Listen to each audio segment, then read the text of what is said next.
Muy buenas tardes. Retomamos el relato de las terceras jornadas de seguridad y defensa en el espacio iberoamericano que la Fundación Juste y el Ministerio de Defensa organizan con el ánimo de promover el diálogo sobre la política de seguridad y defensa, incluyendo esas amenazas y desafíos del escenario estratégico internacional, con especial atención a Europa e Iberoamérica, así como la adaptación y respuesta de las Fuerzas Armadas a los nuevos retos. Unas jornadas que se realizan cuando la seguridad y la defensa se han convertido en asuntos capitales de noticias, conversaciones y son prioridades políticas y estratégicas de los distintos estados. Por eso, en esta edición, las jornadas abordan los retos geopolíticos y analizan la transformación de las Fuerzas Armadas españolas y portuguesas. Si ayer los ponentes, entre otros asuntos, realizaron un análisis de las tendencias de la geopolítica global, de la percepción de las amenazas, del impacto de la inteligencia artificial en la geopolítica y de los riesgos de las tecnologías disruptivas, la sesión de hoy estará dedicada a la defensa común y a la transformación de las Fuerzas Armadas para hacer frente a las amenazas actuales. Jornadas de seguridad y defensa que son fruto del convenio suscrito entre el Ministerio de Defensa y la Fundación Juste y que se están convirtiendo en un espacio de referencia para analizar los nuevos retos geopolíticos y las posibles respuestas. Vamos a entrar en materia, pero no sin antes saludar a todas las personas que nos siguen telemáticamente desde distintos países como Italia, República Checa, España, Portugal, Bélgica, Argentina, Perú, Puerto Rico y México. Y, como no, un saludo especial a todos ustedes que nos acompañan en esta subdelegación de defensa en Cáceres. E invitamos a todas las personas, a las aquí presentes y a las que nos siguen telemáticamente, a que hagan sus preguntas, que posteriormente se las haremos llegar a los distintos ponentes. Saludamos ya en primer lugar a don José Alberto Acevedo López, quien impartirá la ponencia Una defensa común en el siglo XXI, retos y perplejidades. José Alberto Acevedo López es doctor en Derecho y profesor de Derecho Internacional en la Universidad Católica Portuguesa en Porto. Ha sido director académico y coordinador de másteres en Derecho Europeo e Internacional. Presidió la Autoridad Reguladora para la Comunicación Social de Portugal entre 2006 y 2011. Fue ministro de Defensa Nacional entre 2015 y 2018, liderando reformas estratégicas en materia de seguridad y defensa. Participó como observador internacional en la consulta constitucional de Timor-Leste. Ha desarrollado formación en la Academia de Derecho Internacional de La Haya y en centros europeos especializados. Su trayectoria combina experiencia académica, reguladora y gubernamental. Está vinculado a debates públicos sobre defensa, legalidad internacional y construcción europea, aportando conocimiento jurídico, visión internacional y experiencia institucional, como ustedes van a poder comprobar a continuación. Profesor, tiene la palabra. Muchas gracias. Buenas tardes a todos y a todas. Muchas gracias por la invitación de poder participar en estas jornadas. Permítame que destaque en mi portuñol, porque voy a hablar en portuñol, una nueva lengua, pero voy a intentar que me comprendan. Permitan que agradezca mucho a la Fundación Juste en la persona de don Juan Carlos Moreno y también al señor coronel Vicente Lunar, que nos recibe en estas instalaciones. Bueno, mi punto de partida va a ser este.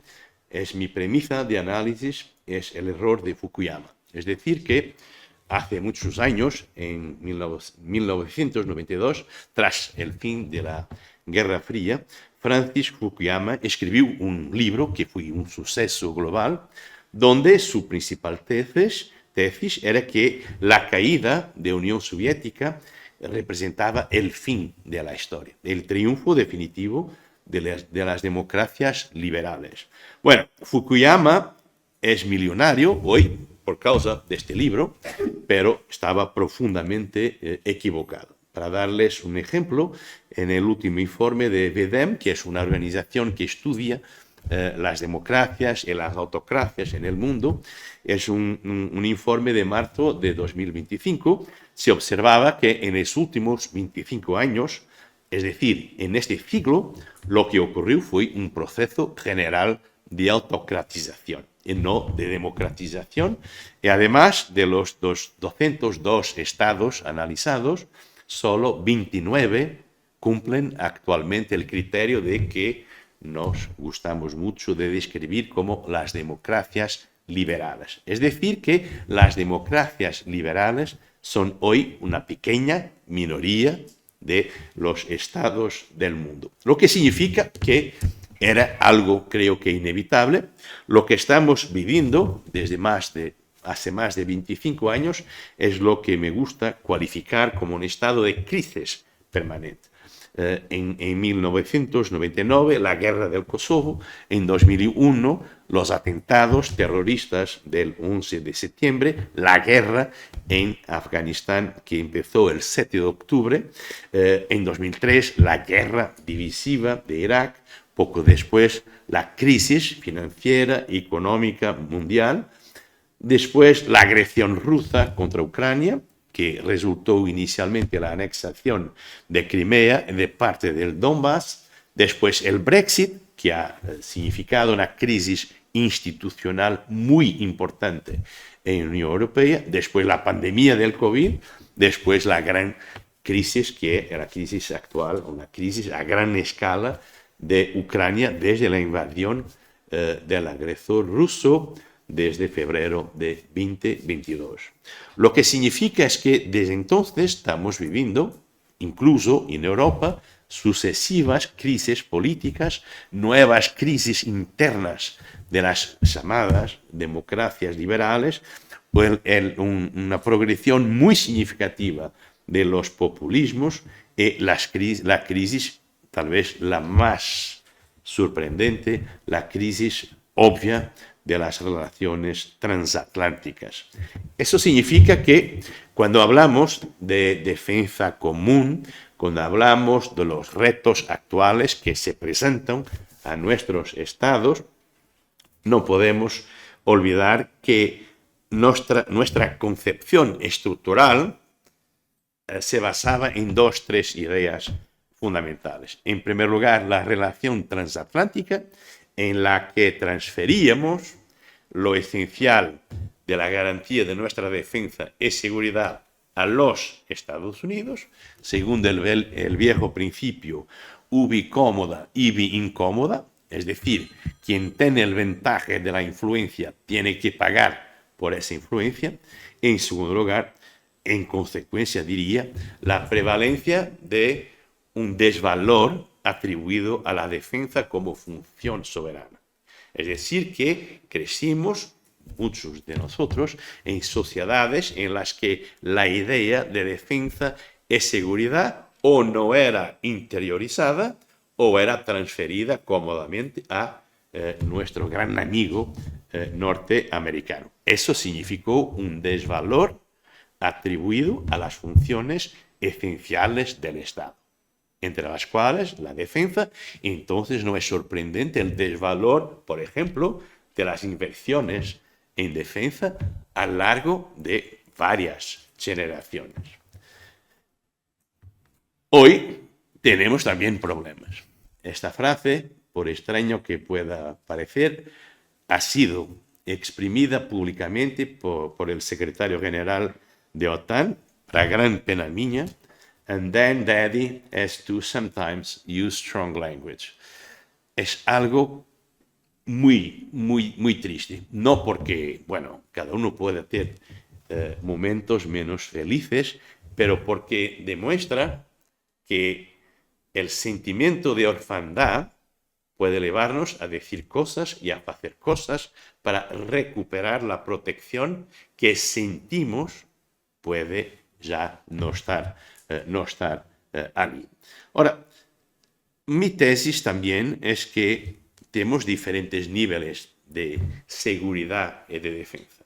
Y tradicionalmente todo empezaba en lo nacional, después el internacional más amplio, el sistema de seguridad colectiva, después una alianza política militar, que es un modelo completamente diferente de funcionamiento, OTAN, el Tratado de Washington en 1949, y finalmente una integración económica que gradualmente empezó a integrar una dimensión de seguridad, de defensa y es ahí que empieza a hablarse de la autonomía estratégica de Europa, de los europeos relativamente a los Estados Unidos.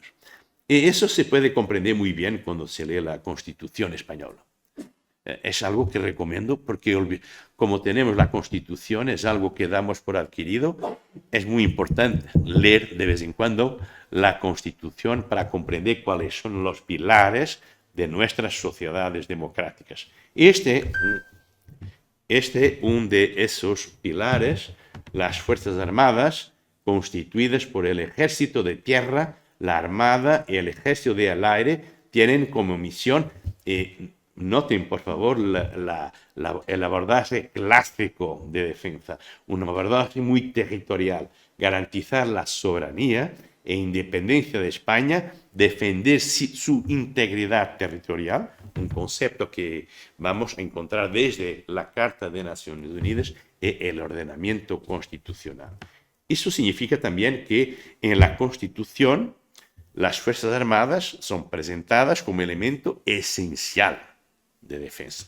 No es posible comprender la defensa sin las Fuerzas Armadas, mismo si nos gusta mucho hablar de una dimensión de ciudadanía, pero la dimensión institucional presupone siempre las Fuerzas Armadas. A esto se pueden añadir otras funciones, la pertenencia a organizaciones internacionales, lo que supone alguna transferencia de competencias soberanas para el exterior, la colaboración en emergencias y catástrofes y, claro, la protección de los ciudadanos que se encuentren al exterior.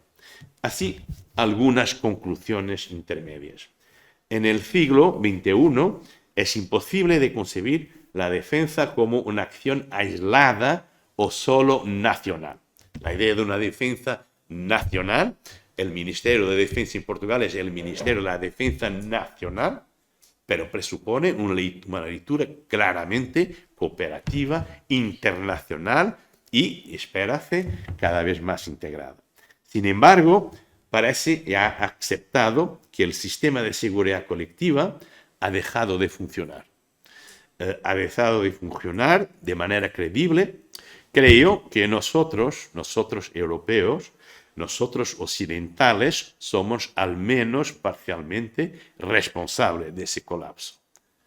No voy a invocar casos pasados, pero la crisis de la autoridad del Consejo de Seguridad ha sido resultado, al menos en parte, de infracciones que asumimos porque creíamos que la prevalencia de poder después de la Guerra Fría nos permitía considerar que no necesitábamos más de esa estructura que era vieja, que tenía decenas de años y que considerábamos había perdido su eficiencia.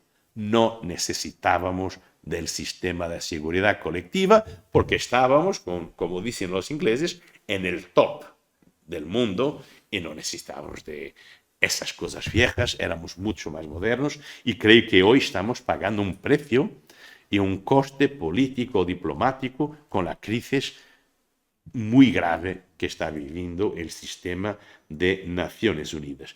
Debo decir, y creo que no estoy siendo pesimista, estoy siendo tanto cuanto posible realista, que no considero que sea previsible que las Naciones Unidas recuperen esta capacidad a corto plazo. Quien asistió la semana pasada a las intervenciones de los principales estados perante la Asamblea General de Naciones Unidas comprende perfectamente lo que estoy diciendo, y con cosas sorprendentes como, por ejemplo, el líder de un estado que está sufriendo una agresión grave, Ucrania, a subir para hablar perante Naciones Unidas diciendo no, hoy en día esquecen el derecho internacional, esquecen el orden jurídico internacional, lo que necesitan son dos cosas, un buen amigo y armas. Creo que es difícil de comprender cómo un Estado que invoca el derecho internacional, su derecho fundamental a la independencia, puede defender en la práctica que lo que cuenta es el poder. Es la negación de lo que habemos acreditado ser un conjunto de valores que definían nuestra soberanía, y si somos nosotros que también atacamos el propio sistema, no es previsible que las Naciones Unidas puedan sobrevivir mucho tiempo en este estado semicomatoso. Para tener una idea, para los que creen que las Naciones Unidas son muy caras, son algo de absurdo, el presupuesto de funcionamiento de Naciones Unidas es algo en 2025 que anda en torno de 3,67 mil millones de euros. El presupuesto de defensa de Portugal creo que es más del doble. El Ministerio de Defensa español tiene un presupuesto que permitiría pagar Naciones Unidas 10 o 15 años. El presupuesto de defensa de Estados Unidos se aproxima actualmente de 900 mil millones de euros. Es decir, que Naciones Unidas, el coste de Naciones Unidas, con todas las acciones que emprende, es 300 veces menor que el presupuesto de defensa de Estados Unidos. Bueno, tenemos entonces de 3 sistemas, pasamos a 2. Como el juego de las caderas, para saber quién puede sentarse, de 3 sistemas pasamos a 2, pero sería injusto, y creo que es importante insistir, en cómo España y Portugal siguen aportando una gran contribución en defensa del multilateralismo, en particular por lo que considero ser el inestimable valor de su participación en innumerables misiones internacionales, del Líbano hasta la República Centroafricana. Entonces puedo decir, sin ninguna exageración, que Portugal y España son hoy productores de seguridad, y que es algo que no es valorado el suficiente. Todos los militares conocen perfectamente lo que voy a decir a seguir. Si ven el mapa mundo con las misiones de España internacionales en 2025, es algo de muy impresionante, que va mucho más allá que la dimensión real de España. Es decir, que España proyecta seguridad a niveles que muchos estados mayores, más poderosos, más ricos, no lo hacen actualmente.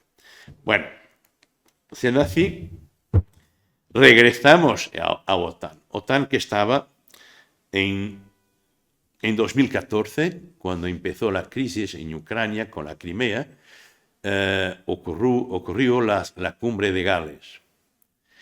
Y algunas semanas antes, me contan los que participaron, no se sabía cuál iba a ser la agenda, cuáles iban a ser los puntos que iban a ser discutidos, cuál iba a ser el mote de motivación, cuál iba a ser el propósito de la reunión de OTAN de la cumbre de Gales.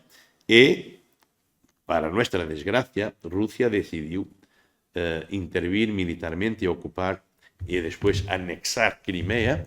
Es ahí que cambia de nuevo el papel de OTAN, que renace, que gana otra vez su dimensión, que es algo tradicional. OTAN es algo tradicional porque OTAN fue concebida en 49 para adversarios tradicionales, como era la Unión Soviética. Entonces, este retorno de la característica agresora de Rusia ha caracterizado el regreso de la OTAN, la definición del futuro flanco leste, y que también mucho más recientemente la definición primera de un flanco sur, que nunca ha sido popular en OTAN y que ahora se cualifica de una manera más sexy, pero mucho más soft, como vecindad al sur. Y en OTAN estamos hablando sobre todo del principio de legítima defensa colectiva, que es muy diferente del concepto de defensa común.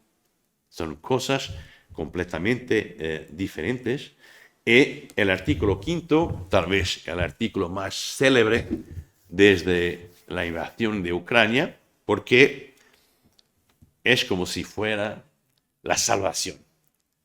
Aquello que podrá beneficiar del artículo quinto está protegido. Pero la verdad es que el artículo quinto depende muchísimo de las percepciones. Es una cuestión de fe. Si acreditas, vaya a funcionar. Si no acreditas, no es una cláusula en un tratado que va a garantizar la percepción de seguridad y de defensa. Porque no hay cláusulas automáticas. Con esto quiero decir que cuando un miembro de la alianza amenaza a un otro miembro dentro de la alianza, o cuando amenaza a un otro miembro de la alianza invocando la voluntad de integrar en su territorio, eso va a provocar una crisis de confianza. Estoy hablando, claro, de Groenlandia y de Canadá. Con vuestro permiso, esto es el artículo quinto, parte del artículo quinto. En negrito, las partes acuerdan que un ataque armado, la forma más grave de uso de la fuerza, contra una o más de ellas que tenga lugar en Europa o en América del Norte, será considerado como un ataque dirigido contra todas ellas, cláusula de defensa colectiva, y acuerdan que si tal ataque se produce, cada una de ellas en el ejercicio, adoptando seguidamente, aquí es la parte importante, de forma individual. Primera sorpresa, es una cláusula de legítima defensa colectiva, pero cada parte va a actuar de forma individual. Es decir, continúa siendo una decisión jurídicamente vinculada, pero individual y no colectiva. La colectivización de la defensa ocurre cuando los miembros deciden en conjunto actuar individualmente. Y van a decidir las medidas que juzguen necesarias. Segunda referencia a una decisión soberana, yo voy a decidir, después de solicitado, lo que entiendo será suficiente para cumplir mis obligaciones. Las medidas que juzguen necesarias, incluso el empleo de la Fuerza Armada. Lo que quiere esto decir, perdón por el juridiqués, eso quiere decir que yo puedo cumplir y respetar mis obligaciones sin cualquier recurso a la Fuerza Armada para ayudar a la defensa de lo Estado que ha sido objeto de un ataque armado.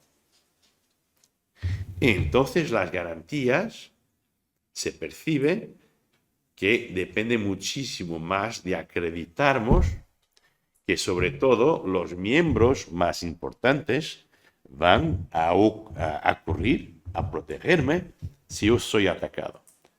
Ninguno, creo, ha dudado durante décadas que Estados Unidos siempre estarían a nuestro lado. Hoy creo que es más difícil hablar con tanta certeza.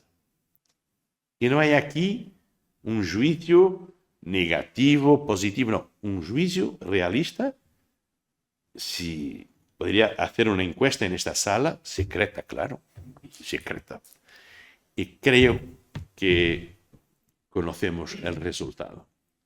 Entonces, es una cuestión de análisis política de una garantía de defensa jurídica. Es decir, que el valor del artículo quinto es el valor de mercado que los miembros lo atribuyen. Si el valor está en alta, me siento absolutamente seguro y sobre todo las capacidades de disuasión, yo creo que las van a funcionar. Si no creo que hay una capacidad suficiente y creíble de que los miembros actúen en conjunto, el valor de mercado del artículo quinto va a empeorar y creo que lo que está ocurriendo. Bueno, la autora de Harry Potter ha vivido en Oporto, entonces tomé un de sus personajes Lord Voldemort, que es este personaje, que se caracterizaba por ser un ser tan aterrorizador que no se podía decir su nombre. No se podía decir Lord Voldemort. Es un poco la posición de nosotros en relación a la cualificación jurídica de lo que estamos haciendo en Ucrania. La gran discusión es, políticamente, jurídicamente, cualificamos el apoyo que damos a Ucrania, un apoyo de estados terceros, nosotros, al ejercicio del derecho de legítima defensa individual de Ucrania. Es decir, Rusia, Ucrania y nosotros que estamos apoyando a Ucrania en una relación que es al exterior jurídicamente de esta relación conflictual. La verdad es que jurídicamente estamos actuando ya hace mucho tiempo en legítima defensa colectiva, por dos razones.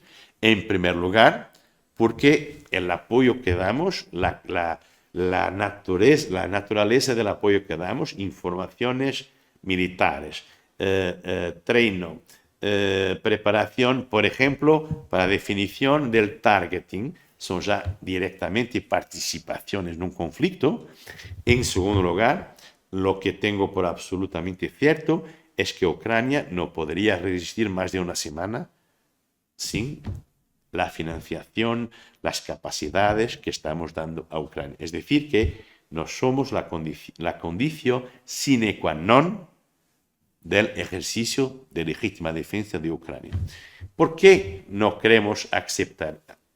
Porque eso faría nosotros partes en un conflicto, partes directas en un conflicto con Rusia.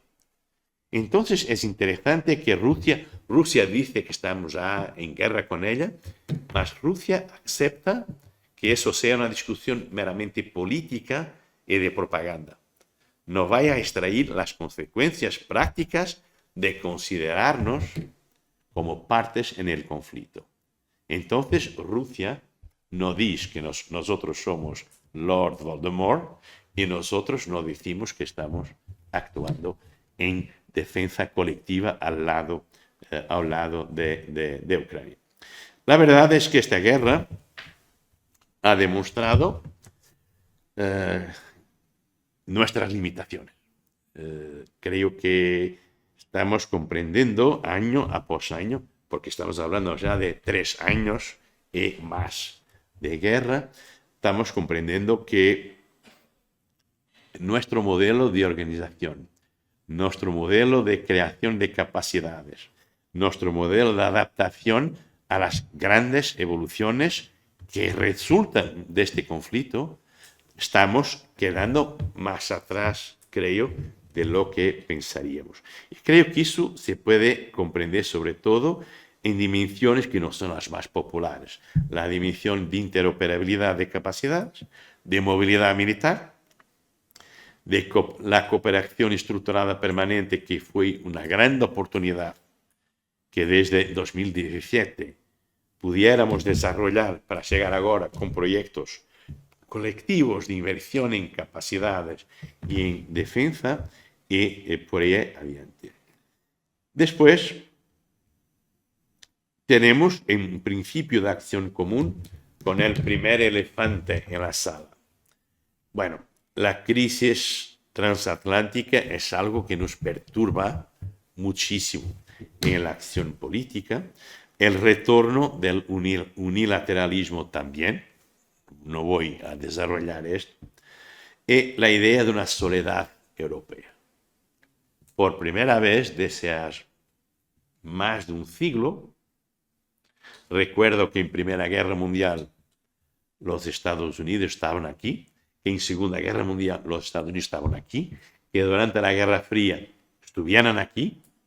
Por tanto, creo que somos deudores. Es algo que la falta de gratitud es algo que es un pecado grave. Pero la verdad es que actualmente nos sentimos solos. Y eso va a tener efectos muy curiosos. Tal vez el más perturbador sea, en mi perspectiva, la incapacidad de prever, la imprevisibilidad. Piensen en la posición del actual presidente de Estados Unidos en estos 7-8 meses.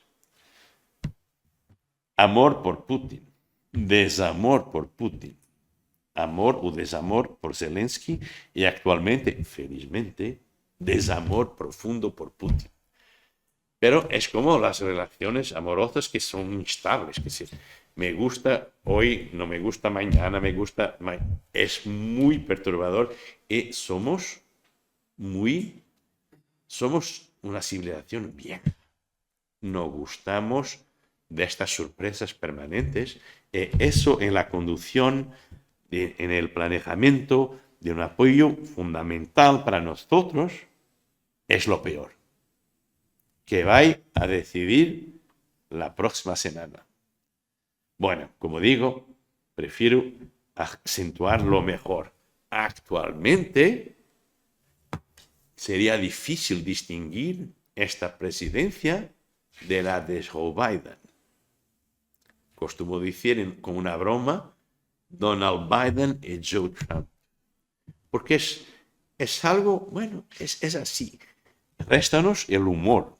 Es preferible tener humor y aceptar que actualmente estamos en una fase buena. La posibilidad de fornecer los famosos misiles Tomahawk a Ucrania sería algo imposible de prever hace 2 meses. Sería algo imposible de prever después de la reunión en Alaska, con los abrazos, con la partilla del coche, con la idea de que la guerra estaba haciendo... Ha pasado poco más de un mes. Esta aceleración del tiempo es algo que manifiestamente no estamos preparados para enfrentar. El segundo elefante en la sala, queremos la paz, lo decimos, pero no podemos aceptar esta paz. La noción de victoria y de derrota es algo que solo ahora estamos definiendo. Y creo que está siendo consolidada esta perspectiva de que no podemos aceptar que Ucrania perca la guerra. No podemos. Se ha transformado este resultado en un resultado estratégico para nuestra, diría yo, que sobrevivencia política europea. No podemos permitirnos que Ucrania perca la guerra, pero al mismo tiempo creo que no mostramos una capacidad muy clara para obtener ese resultado. Habíamos transferido a Ucrania un esfuerzo de defensa que es tanto de Ucrania como de nosotros. Es decir, que Ucrania es hoy nuestro seguro de vida. Sin exagerar, claro, pero es el palco operacional donde habíamos transferido nuestro esfuerzo colectivo de defensa. Y por tanto, es verdad, cuando Ucrania dice que está defendiendo Ucrania, pero también Europa, está queriendo negociar, claro, más apoyo, pero también está diciendo una verdad. Lo más preocupante, diría yo, es otra cosa. Es que no conseguimos solucionar la paradoja de la soberanía. Mi punto es lo siguiente: el refuerzo de la soberanía en materia de defensa provocará inevitablemente una pérdida de soberanía. Al contrario, la transferencia de competencias soberanas en materia de defensa en favor de la consecución de un interés colectivo dará lugar, lo acredito, a un refuerzo de las soberanías individuales. Esta paradoja no estamos a conseguir solucionarla. Es decir, que continuamos perante una realidad nueva con soluciones viejas. Continuamos a actuar esencialmente según una perspectiva nacional, pero somos capaces de la definición muy científica, muy inteligente, muy moderna de los cambios de nuestro entorno de seguridad.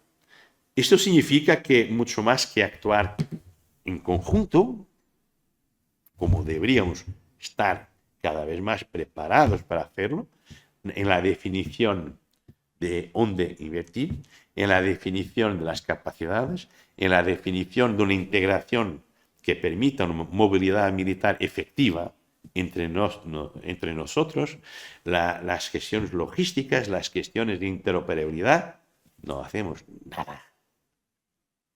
Estamos muy próximos de algo que fue definido en 17-18.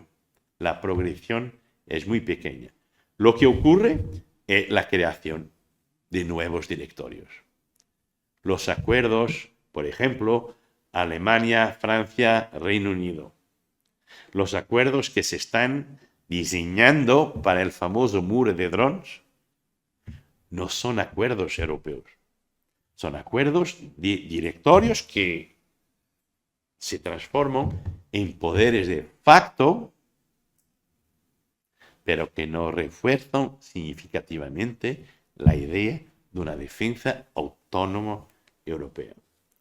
La verdad es que es curioso. La integración política en defensa es un proyecto muy viejo, que casi resultó en 54.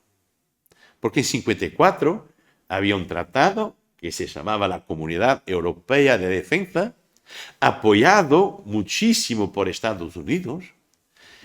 Y la idea fundamental era, es necesario crear un ejército, unas Fuerzas Armadas europeas complementarias de OTAN. Lo que es un modelo muy interesante.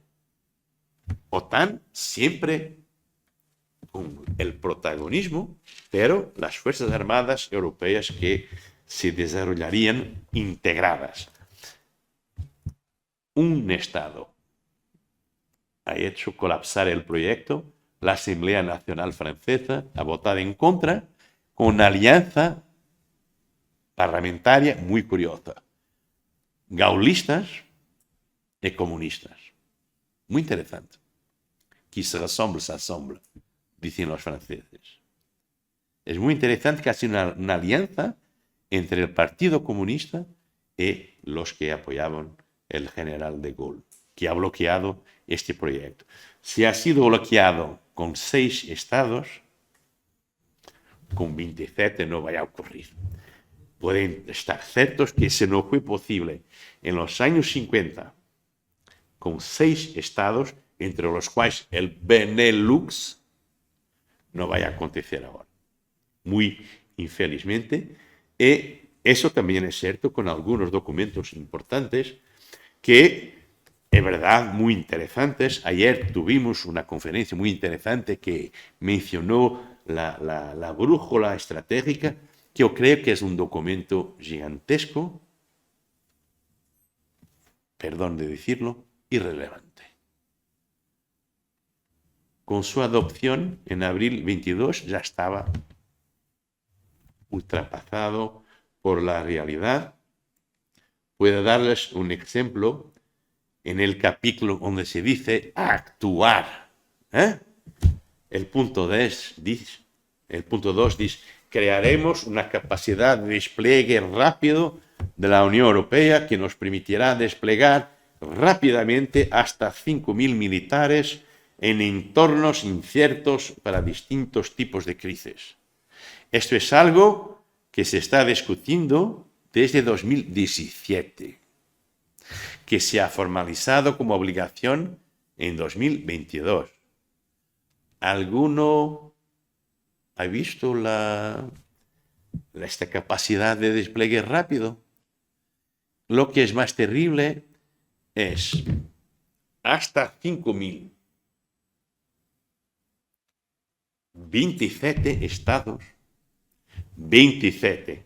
Es casi uno militar por país. Hace la exageración. No tenemos la capacidad, la voluntad política. No es una cuestión de capacidad militar. Es la voluntad política decisiva para crear una fuerza que 5.000. ¿Saben cuántas personas mueren en el palco de combates en Ucrania en una semana? No son los números que dice el presidente americano, pero son números muy significativos. Y cuando nuestros adversarios nos miran y dicen, hace 3 años asumieron el compromiso de crear una capacidad de despliegue rápido de 5.000 militares. 3 años después, no hay uno. No hay ninguna señal que nos permita decir, vaya a ser mañana, vaya a ser dentro de un mes, vaya a ser dentro de un año. Entonces, como de costumbre, decidimos trabajar con dinero. Es siempre una cuestión de dinero para nosotros. En la definición de Gales, los 3 Cs, Cash, Capabilities and Contributions, ha sido una revolución. La premisa era, si dentro de 10 años estamos gastando 2% del PIB, estaremos defendidos.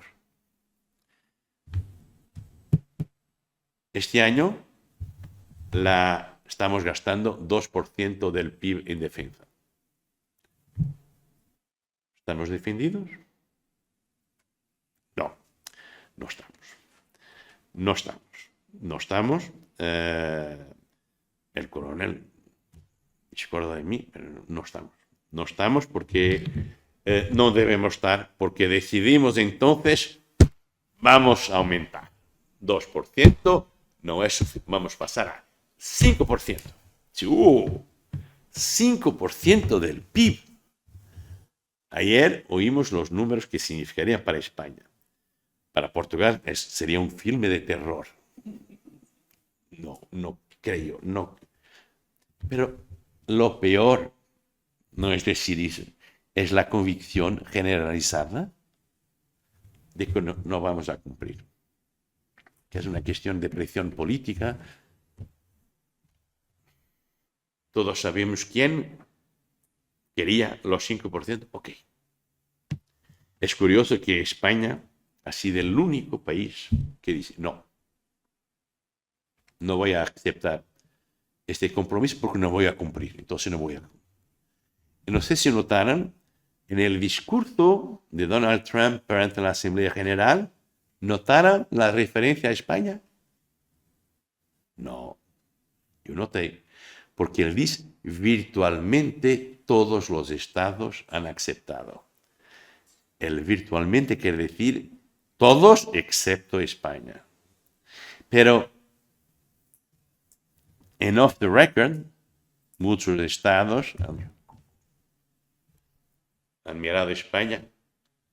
Gracias, porque podemos apoyarnos en España en este proyecto. La cuestión es, ¿para qué queremos gastar el 5% del PIB? Esto para calarme, porque puse el alarma, voy a calarme. ¿Para qué? ¿Por qué queremos gastar 5% del PIB?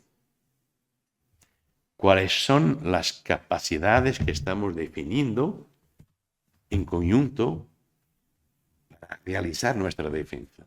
Integración de capacidades es nuestro proyecto. Por ejemplo, ¿qué estamos haciendo Portugal y España para integrar, para no comprar Portugal una cosa, España otra, sistemas diferentes, abordajes siempre nacionales, listas de compras que ningún comprende, como hacían después de Gales muchos países del este que gastaban el 2% y no utilizaban las capacidades. ¿Quieren 2%? Vamos a gastar 2%. Pero ¿consiguen utilizar todo? No. Son por ahí. Pero si la métrica es el 2%, vamos a gastar. Y eran siempre los que recibían los mayores elogios. Portugal no tanto, España también no, muy elogiada, porque nuestros gastos en defensa no fueron admirables hasta recientemente. Bueno, para terminar, ahora se habla, escogí este ejemplo, el muro de drones. ¿Saben lo que es el muro de drones? Es el último slogan. Creamos un proyecto de financiación que se llama REARM. Un otro que se llama ACT. Ahora es el muro de drones después de la semana anterior ser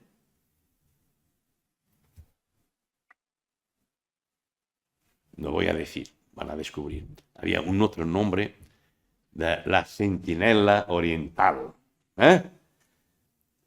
Es decir, que amamos las palabras, amamos las definiciones. Ahora es el muro de drones. Entonces empecé a preguntar, ¿pero qué es ese muro de drones? El muro de drones ocurre porque, es verdad, Rusia está empezando a agravar su guerra híbrida contra nosotros. Drones en Polonia, en Rumanía, en Dinamarca, en Suecia y lo que más. Y de repente comprendimos, uy, nosotros pensábamos que era suficiente pagar a Ucrania, pero Rusia ha contornado Ucrania y ha sobre todo expuesto nuestras limitaciones. El resultado de la acción de OTAN contra los terribles 20 drones rusos no armados, hace 2 días Rusia lanzó 400 drones solo contra Kiev. 400. Ucrania ha destruido en torno de 85%. Los 20 drones no armados lanzados contra Polonia con F-35 habemos destruido 1, 2, 3, 4.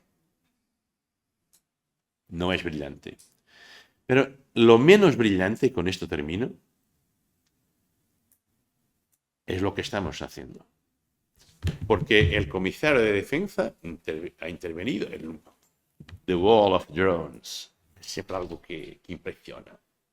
The Wall of Drones. Entonces, ¿en qué plazo? 4 años. 4 años para crear el muro de drones. Cuando dentro de 4 años los drones rusos estarán 4 años adelante y vamos a demorar 4 años a crear. Bueno, es porque es difícil. ¿Y cómo vamos a hacer? Vamos a pagar a Ucrania 2.000 millones de euros para producción de drones y Ucrania nos va a transferir la tecnología. Pues no podemos nosotros trabajar en eso. Entonces, los 27 estados, no. 10. 10 estados. ¿Portugal va a estar? No. España no. Los bálticos, sí, claro. Alemania, sí, claro. Polonia, obviamente. Francia, claro. En una cosa como esta, eso es lo que me preocupa. La cosa más simple era, vengan todos. No. Solo algunos no pueden ni que quieran. Hungría, Eslovaquia, de fuera. Este es el panorama y por eso termino diciendo, acredito muchísimo que nuestra defensa común es algo que va a definir nuestra libertad, que va a definir nuestra capacidad soberana en una unidad política a que llamamos la Unión Europea en articulación con NATO, que va a definir nuestra autonomía estratégica ante nuestros adversarios. Si después de 3 años de guerra, después del desamor de nuestro gran aliado transatlántico, en lo que creo, continúo creyendo muchísimo en el vínculo transatlántico. Si después de este tiempo todo no comprendemos lo que estamos enfrentando, entonces tengo que decir con grande pena, es porque no lo creemos. Bueno, pero al menos que lo asumamos. Creo que es nuestro deber colectivo. Muchas gracias por vuestra atención.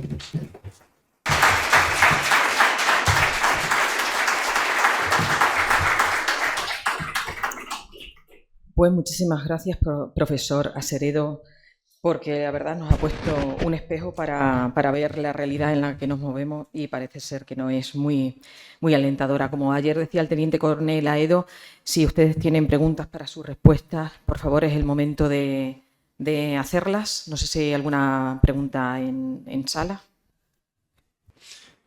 Bueno, pues la pregunta era que el tema, aparte de esas capacidades integradas que deberíamos adoptar, intentar conseguir Europa, el tema está en el planteamiento que cómo nos enfrentamos al problema que tenemos con Rusia, en el sentido de que a veces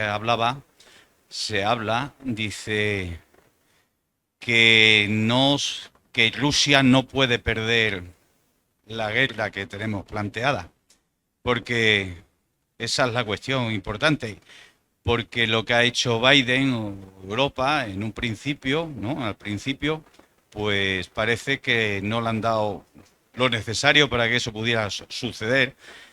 Y lógicamente ahora con la administración de Trump, pues está pasando igual, que ya se está viendo.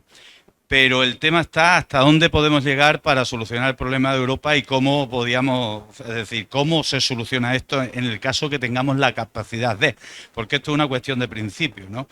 Es un movimiento que ha hecho Europa, en fin, hay un resultado de la Segunda Guerra Mundial, ha evolucionado en el 91-92 y lógicamente pues ese planteamiento pues se está trayendo un poco, no sé, es un planteamiento que al final pues tiene sus consecuencias, porque ese planteamiento yo creo que a estas alturas hay que ser realista y a partir de ahí, una vez admitido ese asunto, pues lógicamente, por supuesto, las capacidades.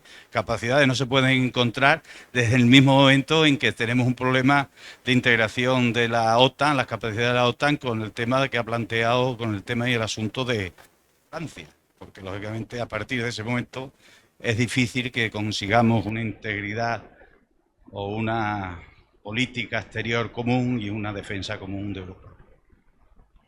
Es un poco hasta dónde podemos, qué planteamiento podemos hacer. La cuestión es esencialmente política, es decir, que no es una cuestión militar, no es una cuestión de capacidades militares, no es una cuestión de modelo de organización militar, porque eso es la consecuencia de una decisión política. Lo que creí verdaderamente, es que perante la agresión rusa y la percepción generalizada de que esa era una amenaza de una dimensión casi existencial para nuestro continente, lo que acredité es que las barreras, los obstáculos políticos nacionales ocurrirían.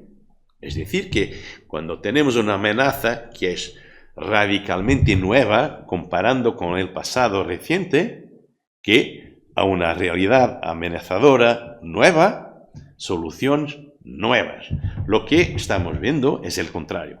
Es decir, que esta guerra, y eso es lo más irónico, también mucho por acción de una campaña permanente de Rusia, esta guerra está teniendo consecuencias en la estabilidad de nuestros sistemas políticos.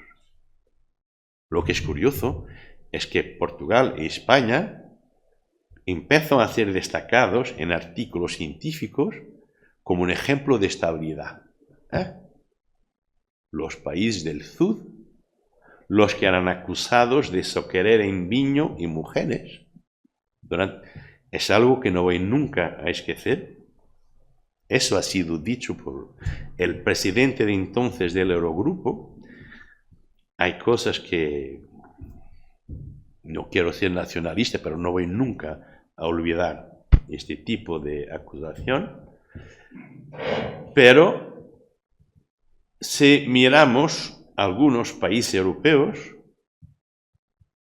la salud político-democrática no está en su mejor. No voy a indicar, no es necesario, pero creo que estamos probablemente peor del punto de vista democrático, del punto de vista de la estabilidad, lo que estábamos hace 3 años.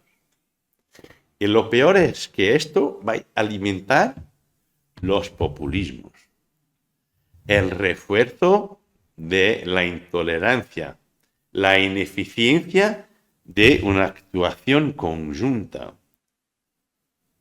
Regreso al tema de los drones. La gran discusión que está ocurriendo hoy en Copenhague es tanto el modelo de financiación como lo de los participantes y lo más importante, ¿quién va a dirigir este proyecto?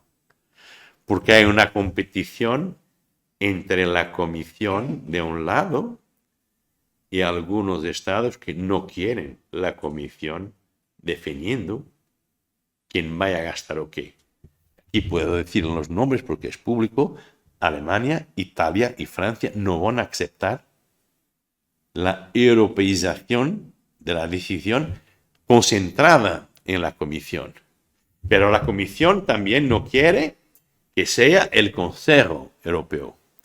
Entonces, lo más interesante es que no habemos decidido nada, pero ya estamos en conflicto intraeuropeo antes de conseguirnos decidir. No creo que sea un elemento muy positivo para la eficiencia de esta actuación. Lo peor, los militares, y lo que ocurre es que Alemania tiene una estrategia para los drones que es tácticamente muy diferente, por ejemplo, de la de Polonia y muy diferente de la de Dinamarca. Entonces, si el lenguaje estratégico-militar no es común, ¿cómo va a ser el muro de drones? Porque si el dron entra por Alemania va a ser una cosa, si entra por Dinamarca. ¿Comprende lo que quiero decir?